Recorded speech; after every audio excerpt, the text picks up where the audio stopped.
Hello and welcome to another episode of Earth911 Sustainability in Your Ear. I'm Mitch Ratcliffe, your host, and we are back with another innovator interview.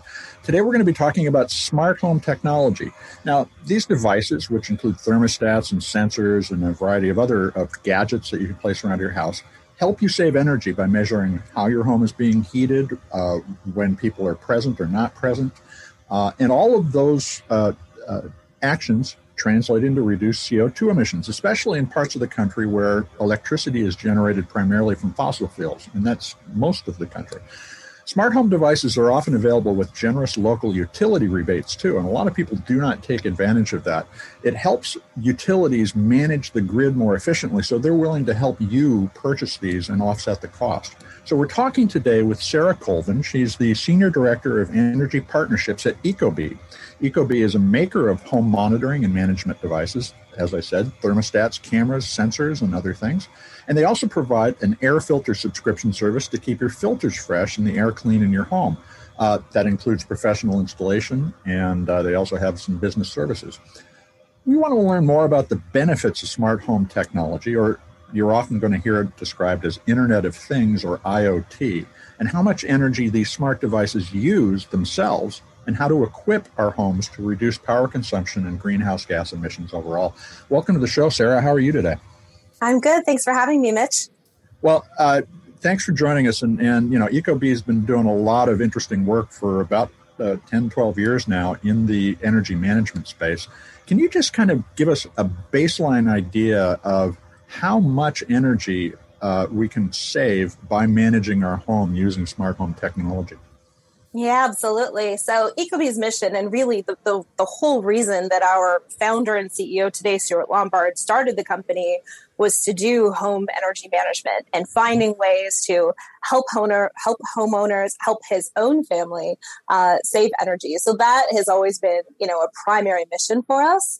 And we're really proud of the technology that we've built and its ability to help save customers energy.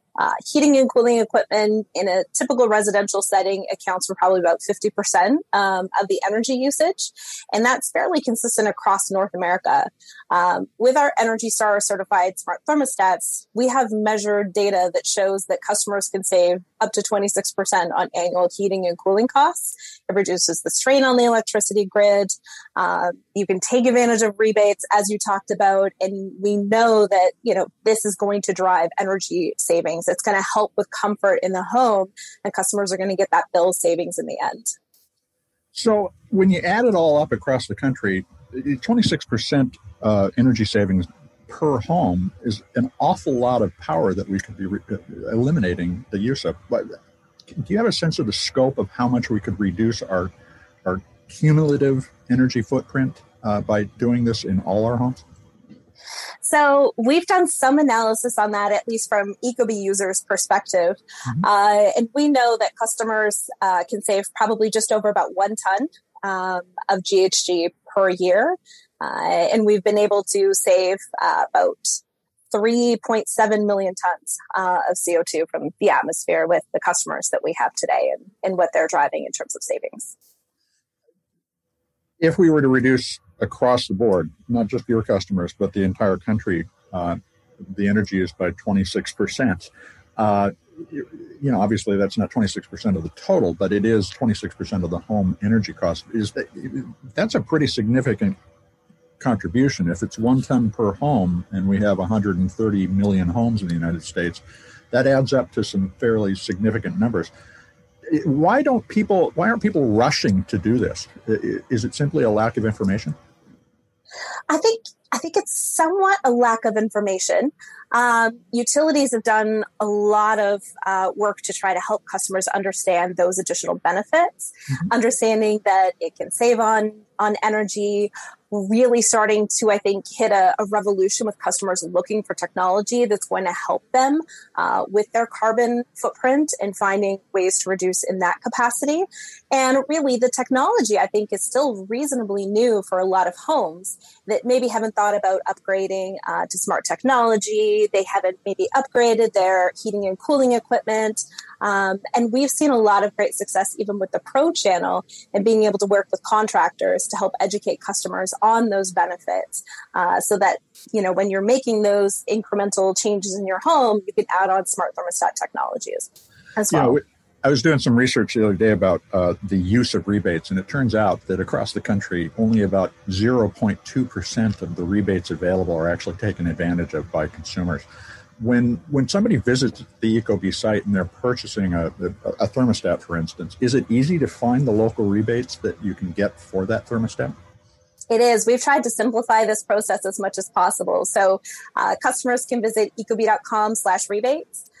They can put in their zip code or their postal code if they're here in Canada and have access to all of the rebates that are available, as well as the steps needed to take to do that. We have a number of utility partnerships as well that offer instant rebates on Ecobee. So you can come to our site, check out with a smart thermostat, and get that rebate from the utility applied directly. So we're trying to make it as easy and as streamlined as possible for customers to take advantage of that.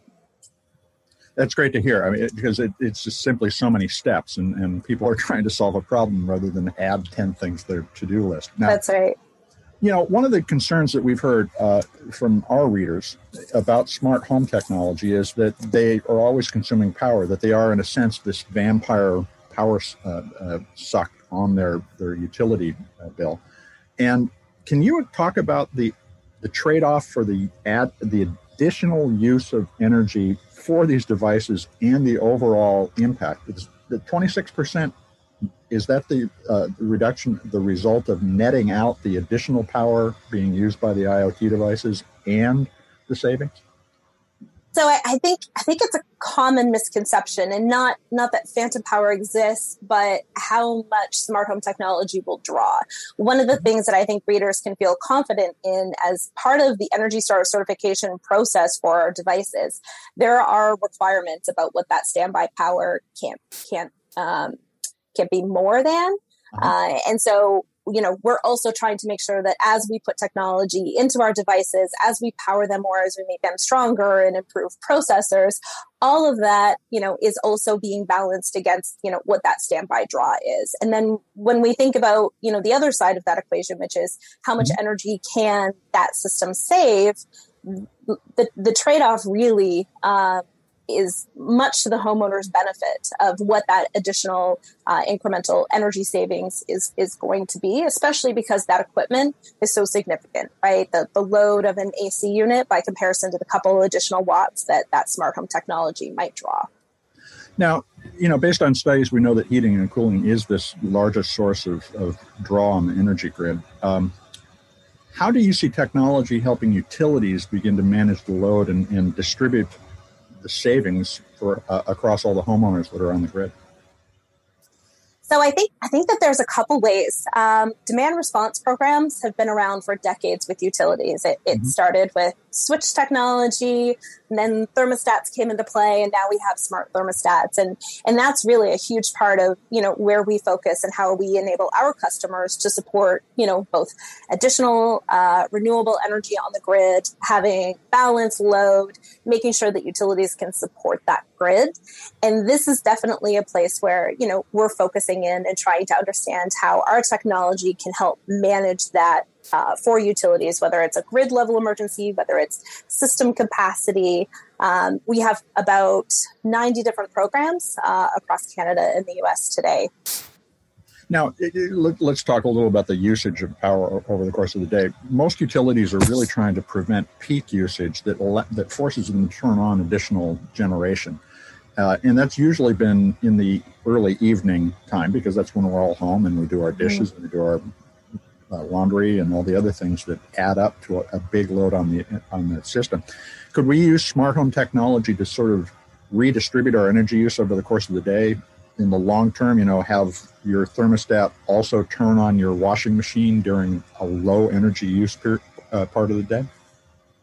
Yeah, I think one of the places we're going to start to see this become a lot more prevalent is through time varying rates. And so California obviously moving towards, mandatory time of use rates. Michigan has implemented the same. Where I am here in Ontario, we've had time of use for almost 10 years.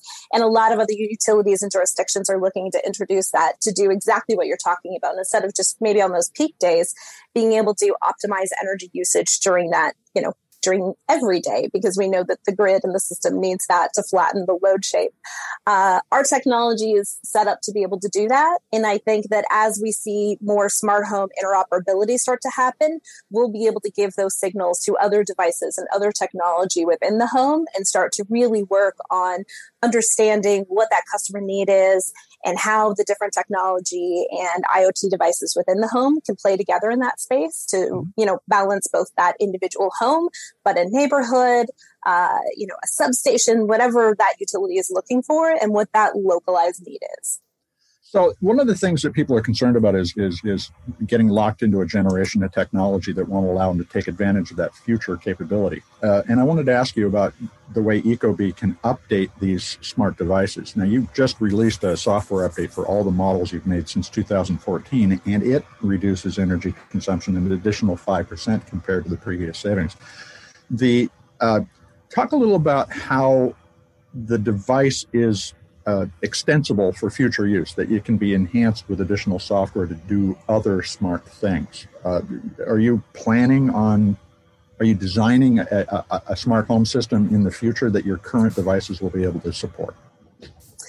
That is definitely part of the vision, and one of, I think, what our corporate responsibilities are that we take very seriously. Technology companies have an opportunity to reduce tech waste. And we really want to create a virtuous product cycle by offering, less products to do a lot more, so that you don't have to have an Ecobee smart thermostat and replace it every 3 years to take advantage of, net new features that we bring forward. So unlike some of our competitors, we want to tackle this idea of, planned obsolescence with products that are engineered to stay in the home, stay out of landfill.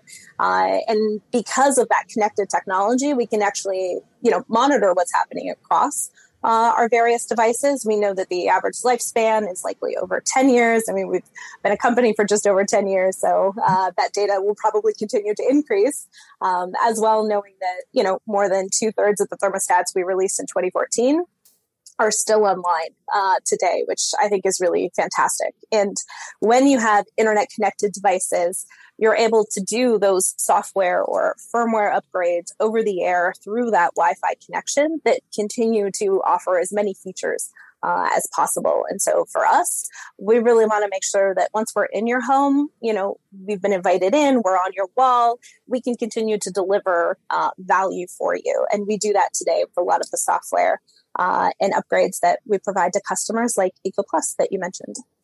Now, let's talk about some of these different intelligent features. We were curious about the way you're using comfort levels based on humidity, local humidity. How does that work? How does the thermostat adjust the temperature because, for instance, it's muggy out? Sure. So adjustments for humidity are, one of 5 features that we have in our new EcoPlus software. Mm-hmm. And so what happens is we're using both humidity and temperature readings to calculate the home's temperature. We know that, humidity has a significant impact on how you feel comfort-wise, but yet the temperature in your home may not have changed. The humidity is just going to make it feel differently. So what we do is average out humidity data for the past 10 days, look at what the current temperature and humidity levels are, and calculate what that sort of feels like temperature should be. So, for example, in the wintertime, when humidity is particularly high, and you've had, a lower average level the past few days, we know that temperature is going to make it feel warmer than it normally would. So what we can do is actually reduce the use of the thermostat and change that temperature a little bit so that it feels exactly the same in the home for you, but for leading to energy savings for the customer without that compromise of comfort. So it's interesting. You're using a barometer in the device to optimize the heating. That's really fascinating. Let me ask about another one. You have smart sensors. You can place these around the house to track temperatures in different rooms and then adjust the furnace or air conditioning based on that. How does the combination of the sensors and the thermostat work together to control the heating or the cooling so that the rooms are better managed. That's a very complex calculation. Our smart sensors, you can put up to 32 in a home, and they have a range of about 20 feet, and that's going to monitor occupancy within that space, as well as temperature, and communicate that back to the thermostat. So there's a couple ways that you can use the smart sensors to optimize for energy. One of them is to create an average. So you could have and maybe I'll use my home as an example to kind of give you, what I've done or ideas of how I've set mine up. So I have a smart sensor in the basement. I have one upstairs in the office that I'm sitting in. And what I can do is set the temperature of the home to be an average across those three. So that if it's a little bit cooler in my basement, which it likely is, versus a little bit warmer here in the office that I'm sitting in, I can get that average temperature to be what I want across, where my thermostat is and where my smart sensors are. Conversely, maybe when I'm sleeping, I can set my schedule to pay attention only to the smart sensor that's in the bedroom, because when I'm sleeping, I want to be comfortable and I know what that temperature looks like for me. And I can ignore the temperatures on the other sensors. And so when you're setting your schedules, when you're setting your program, you can actually figure out which sensors to pay attention to, or you can set up the device to follow you. So if it notices that there's occupancy in a room, it's going to pay attention to that sensor and make sure that it's averaging across those temperature points across the home in order to make sure that you're comfortable in the room that you're in. And then conversely, what you're getting is a notice that there is no occupancy in a space, and the temperature is able to do either a setback or an increase depending on whether it's heating or cooling. And that's going to help homeowners save energy. That's going to lead to that, very sort of foundational concept of smart thermostat technology, and one of our features, Smart Home Away, which is going to know if the home is not occupied, but yet your temperature preference was set to home and you're not there, you can get that additional energy savings very quickly by setting the temperature back. So roughly how much savings is possible by heating a home based on occupancy? So for us, we've been able to measure 26% on that savings. We've also made sure that, we're overachieving against Energy Star standards, which is, a requirement to save 8% on heating costs. And then knowing that also lends itself to, a reduction in greenhouse gas emissions, because typically heating is done, with fossil fuel, natural gas, and then even looking at heat pump type systems, making sure that we're able to reduce as much as possible usage of auxiliary heat. So I have a special case, and I know this is an outlier, but my home is an amalgam of several different generations of building, and unfortunately, we have two furnaces and air conditioning units.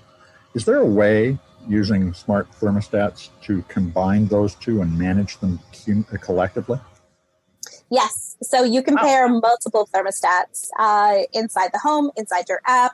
You can have them follow the same set schedule. You can have them treated a little bit differently depending on, what the zoning of the home is, how you use the different spaces. And so they can work more discreetly. They can work together. And, again, when you pair more smart sensor technology, you're going to get a lot more balanced comfort throughout that space. That's great to hear. It's been a perpetual problem. Now, let's talk a little more about the rebates. How much are the average rebates for a smart thermostat, maybe in terms of a percentage of the price generally, that somebody could get from a utility when they install one of these? Yeah, typically rebates will get you, I'd say, 40 to even sometimes 50% of the cost of the technology back. And that definitely helps when it comes to, adoption of these types of programs and this technology. You can pair together energy efficiency rebates. We typically see those in the ballpark of $75 to $100. And then a lot of utilities who offer efficiency rebates will offer incentives for customers to participate in grid events or demand response. And that typically comes as an ongoing payment. So you could get $100 off up front and then $25 or $50 every year for participating in those grid events. And so when you pair together all of that utility benefit, when you think about the energy savings that you're getting as a customer, even though that initial upfront cost might be, a little bit higher than other technology that's out there, that payback is going to happen super fast for you. You're able to participate. The utility is going to support you. And what I think a lot of folks don't know is we have a lot of programs and utility partnerships that actually offer Ecobee smart thermostats at no cost, especially when we start talking about low and moderate income customers, and really focused on how do we solve for, energy poverty and those who have, a high energy burden, which might not have the same access to some of this technology. A lot of utilities will do an installation at no cost for that customer so that they get that benefit. They can participate in programs and they're getting that ongoing bill savings as a result of the heating and cooling savings. Are you all expecting to see an increase in these kinds of rebates because of the Biden energy plan? Yes, and smart thermostat technology is going to be critical to the introduction and the growth of clean energy on the grid. The supply and demand that markets and operators are looking at today is going to start to really shift, and we're going to have far more responsive technology. And so while energy efficiency is going to continue to be a very important foundational component of all of this, the idea of having technology like smart thermostats or EV chargers or solar or smart appliances being able to respond to the grid in short order is going to be what also helps grow and make it possible to introduce so much renewable energy into the electricity grid. I'd love to have you come back and talk about the transition at some point, but I want to stay mostly on the product. Let's talk a little about privacy, because this is the other concern that we hear from folks is, you can put a smart device in and suddenly somehow you have exposed your home to surveillance. And Ecobees smart thermostats do include voice control features. So if I turn that on, what does Ecobee know about me? So first of all, privacy is an incredibly important foundational element of Ecobee. It's one of our values. It's something that, we're really proud of how we manage customer data and how we protect that. We know that we're a guest in the home. And so, that respect for that private place, that's your space, you get to decide what gets shared, whether you connect it to Alexa or not. Those are all decisions that you get to make as a homeowner and decide whether, the benefit of connecting to Alexa is that trade-off, and that authentication has to happen, with your permission. I think one of the great examples of the way that, we're protecting customer data, but also making sure that we share it where it makes sense is our Donate Your Data program. So if you have an Ecobee thermostat, you can opt in to have your anonymized data shared with research institutions, some of the national labs in the U.S. We've partnered with institutions like Cornell, the University of Toronto, even the state of Indiana, to prove out the value and potential of energy efficiency. So again, we want to enable customers to choose how they share their data. We think that there's a benefit in that, but again, it comes with permission. And the customer really has to decide who and where they want to share that. So you really do need to think about what you connect this Ecobee system to, because that might be one of the points where your private data leaks out, like through an Alexa. But you, within the Ecobee network, are respecting that privacy and not collecting that information unless you have a specific opt-in. That's right. Okay, cool. Now, just to wrap this up, it sounds like the thing you need to start with if you really want to take advantage of this is a thermostat, but you have a bunch of multi-product solution packs. Where should somebody start if they're, they, unlike me, have one furnace and want to get started reducing their energy use? So absolutely, the smart thermostat with voice control is a great place to start. You're going to get a smart sensor that's included in the box. And my suspicion would be that as soon as you set that up and you've had that in your home for a couple of weeks, you're going to be back on the website looking to buy more smart sensors, to put in kids' bedrooms, to put in the basement, to, find that additional value of monitoring space and temperature and comfort across the home.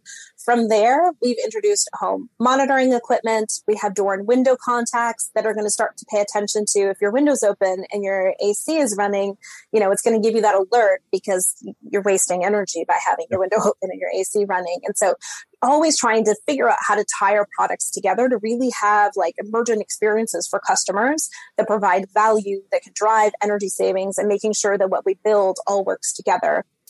The other thing I think you mentioned just off of the top is filter subscription.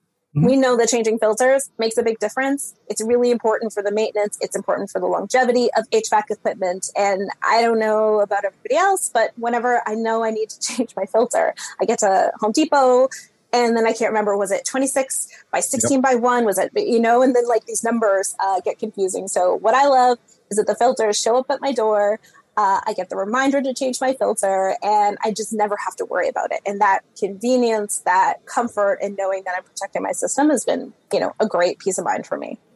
I think what you're hitting on, too, is the fact that the companies that are going to solve the problem of optimizing energy use and a lot of other things are going to need more intimate engagement. But as you say, you're a guest in the home.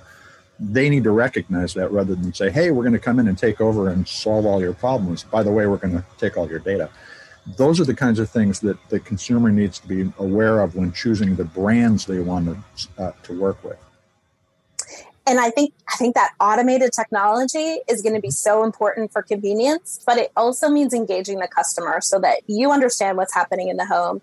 You know what it is that, your Ecobee thermostat is responding to, whether it's a, community energy event, whether it's time of use, whether it's the fact that the house is unoccupied.